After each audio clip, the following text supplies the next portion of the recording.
Санкт-Петербург коракка андыйду тағы доба чемпионат өлетін түміктәді. Бүкін 6-10 түт қарақтағы добақы көріқтіғі төт континенттан төдін сәтті дойдуттан кәлбіттер. Сақасыр команда тығыр чулу спортсменлер Николай Стручков, Гаврил Колесов, Николай Гуляев, Андрей Федотов, Онна Саина Попова кедділер.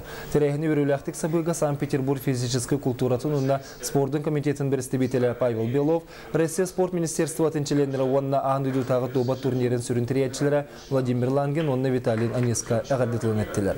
Чемпионат олыс түрген онна классический ден оню ден программанын барда сақасыреттен жақталарға Саина Попова сәттеместені, әржоңа олыс түрген онюға Николай Стручков 2 местені, түрген онюға амма ола Андрей Федотов 3 местені ұлылар. Онтон андыйдутағы турнир сүрін классический онютығыр бұчоттақ бронза медали Николай Гуляев кетті.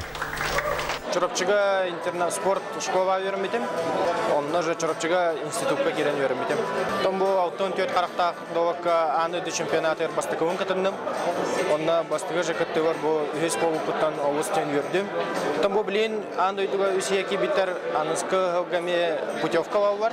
Манда хас барбики варта каттылар бары путевканан кирен каттылар. Ол бар онна тон Европа чемпионаты каттакта.